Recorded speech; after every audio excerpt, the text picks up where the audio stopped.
जोहार, जय धर्म। जिस शख्स को आप देख रहे हैं उसे किसी परिचय की ज़रूरत नहीं है और ये समाज के लिए हमेशा अग्रणी होके समाज के लिए काम करते रहे हैं। तो आइए आज हम उनसे जुड़ते हैं। परिचय। सबसे पहले मैं जोहार करता हूँ, जय धर्म करता हूँ।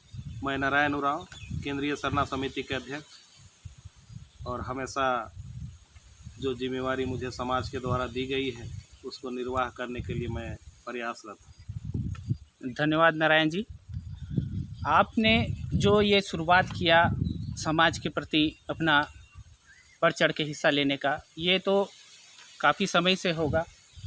मैं आपसे कुछ सवाल करना चाहूँगा कि जिस तरह से 8 मार्च 2020 को समिति के पदाधिकारियों का मतदान हुआ और उनका चयन हुआ, 20 मार्च 2020 को समिति के समस्त पदाधिकारियों का शपथ दिलाया गया, तथा इतने दिनों के कार्यकाल में किन किन क्षेत्रों में कार्य कर रही है समिति और क्या क्या रणनीति बनाई गई है। सबसे पहले मैं समाज के जितने हमारे संरक्षक हैं, सलाहकार हैं, उन सबों का मैं ऐसी जगह से उन लोगों को नमन करना चाहता हूं, और उनके आशीर्वाद से, उनके मार्गदर्शन से मैं हमेशा क्षेत्र में कार्य करने का प्रयास किया हूं।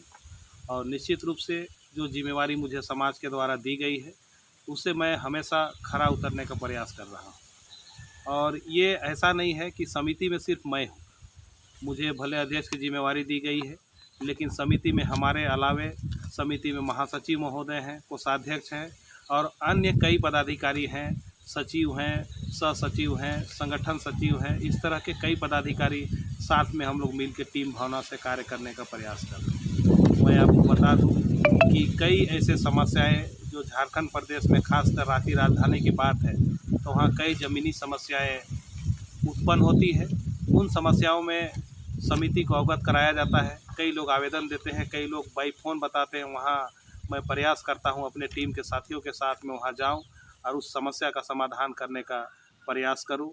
और कई जगह मैं आपको ऐसे बता सकता हूं कि वहां 100% सफलताएं भी समिति को मिली है और जिससे समाज को लाभ देने का कार्य किया गया है। और मैं आपको बता दूं कि साथ साथ ये तो मैं क्षेत्र की बात कर रहा हूं, ये ज़मीनी बात है। ज़मीन के साथ साथ में कई ऐसे समस्याएँ हैं। कहीं हो सकता है मुझे वर्तमान में भी कई जगह ज़मीन का विवाद, जहाँ लोग बंटवारा नहीं देना चाह रहे हों, वैसे जगहों पे भी बुलाया जाता है।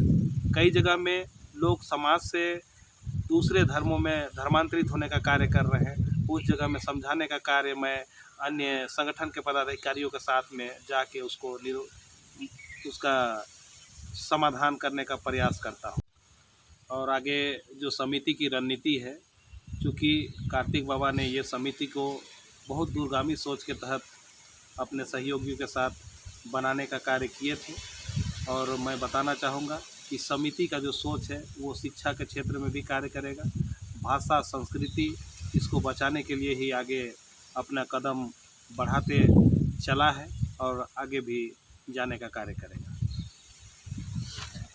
तो नारायण जी, आपने तो बहुत सही बातों को रखा कि जिस तरह से समिति कार्य करते आ रहा है, बहुत अच्छा ही कार्य कर रहा है।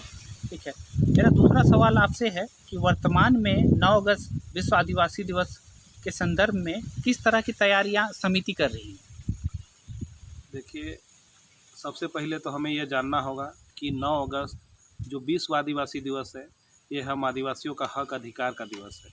इस दिन हम लोग, मुझे याद है कि 2 वर्ष पहले कोरोना काल से पूर्व हम लोगों ने बहुत बड़ा आयोजन किया था रांची शहर में, जिसमें एक मंच बना था समस्त सरना आदिवासी समाज, जिसमें कई संगठन समाहित थे। उसके नेतृत्व में ये कार्यक्रम किया गया था, जिसमें वर्तमान मुख्यमंत्री भी शामिल हुए थे। कई राजनेता, कई सामाजिक धार्मिक अगुवा की उपस्थिति हुई थी और एक विकराल रूप में इसका समापन भी किया गया। कई मांगों को रखा गया।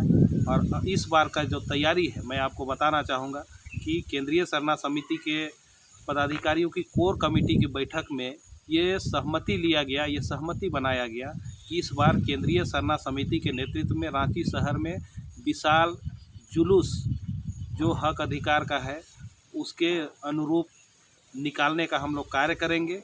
और इसके साथ सबों से अपील करेंगे कि इस दिन सभी लोग इस दिवस के अवसर पर शामिल हो। और हम लोग समिति ने तय किया है कि जो हक अधिकार का मांग है, इसको पंपलेट के माध्यम से, फ्लेक्स के माध्यम से जगह जगह इसको लगाया जाएगा, जगह जगह जाके इसका प्रचार प्रसार किया जाएगा, ताकि सभी लोग जानें कि विश्व आदिवासी दिवस क्यों मनाया जाता है और हम हक अधिकार को कैसे मांगेंगे। और साथ साथ मैं कहना चाहूँगा कि विश्व आदिवासी दिवस के अवसर पे कई ऐसे कार्यक्रम आने वाले समिति के तरफ से घोषणा की जाएगी, जहां समिति आगे का कार्य करने के लिए रणनीति तैयार की है।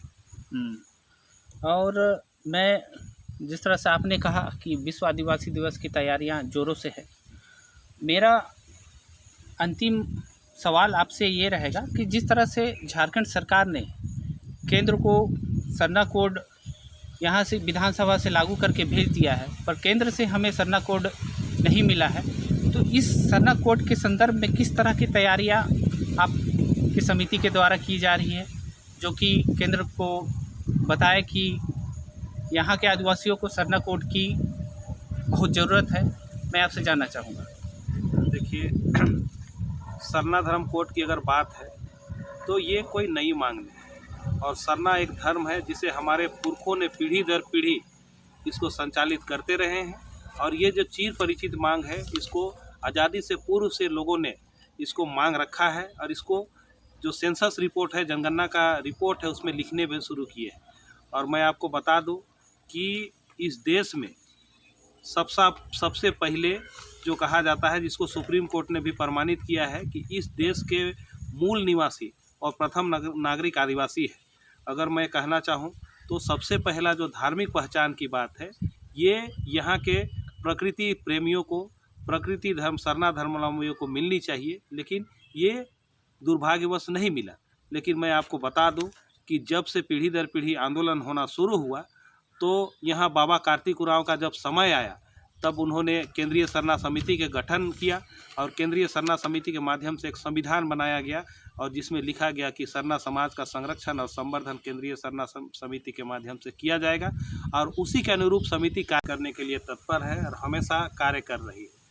और जहाँ तक सरना धर्म कोड का बात है, तो जो ऐसा एक समय आया जिस समय में ये मांग शिथिल पड़ गया था, जिसको फिर से केंद्रीय सरना समिति, राजीपाड़ा सरना प्रार्थना सभा और अन्य कई संगठन के अगुवाओं के सहमति से एक बैठक में निर्णय लेकर झारखंड में फिर से इस आंदोलन को जान दी गई, जिसमें जान फूंका गया, और जिसमें सर्वप्रथम यहाँ मानव श्रृंखला के माध्यम से इस आंदोलन का शुरुआत किया गया।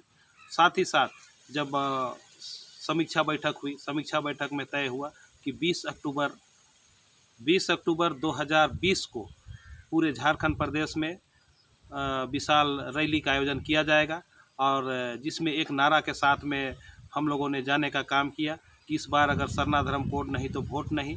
और जिससे हम लोगों ने देखा 20 अक्टूबर को पूरे झारखंड में करीबन 35 से 40 लाख लोग निकले, और एक एक प्रखंड कार्यालय से लेकर जिला मुख्यालय, चाहे राजभवन हो, चाहे मुख्यमंत्री कार्यालय हो, वहाँ ज्ञापन देने का लोगों ने कार्य किया।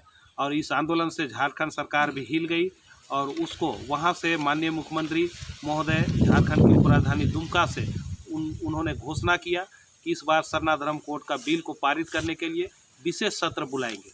और इसका नतीजा यही हुआ कि राज्यपाल महोदया की सहमति से 11 नवंबर 2020 को विशेष सत्र बुलाई गई, और वहां से पक्ष और विपक्ष के तमाम विधायकों के सहमति से इस बिल को पारित किया गया और केंद्र को अनुशंसा भेजा गया। लेकिन विकट परिस्थिति अभी भी बनी हुई है। मैं आपको बताना चाहूँगा कि ये सरना धर्म को राजकीय धर्म का सम्मान दिया गया, लेकिन अभी तक झारखंड प्रदेश में जितने भी सर्टिफिकेट बन रहे हैं, चाहे जाति प्रमाण पत्र हो, चाहे आय प्रमाण पत्र हो, चाहे आवासीय हो, वैसे जगहों में ये जो हमारा धर्म का जो जगह है उसको वहाँ अंकित करने का जगह देना चाहिए। मैं वर्तमान समय में झारखंड सरकार के माननीय मुख्यमंत्री महोदय से ये मांग करता हूँ कि इसको राज्य के स्तर पे इस फॉर्मेट में लाया जाए, ताकि हमारे लोग जो पढ़ने वाले बच्चे हैं, नौजवान पीढ़ी है, चाहे सर्विस के क्षेत्र में धर्म के कॉलम में सभी लोग सरना लिखे। और अभी वर्तमान समय में विश्व आदिवासी दिवस के अवसर पे फिर से एक सरना धर्म कोड का मांग का एक पॉइंट यहाँ भी हम लोग देने का काम करेंगे। सभी को पुनः धन्यवाद। जोहार।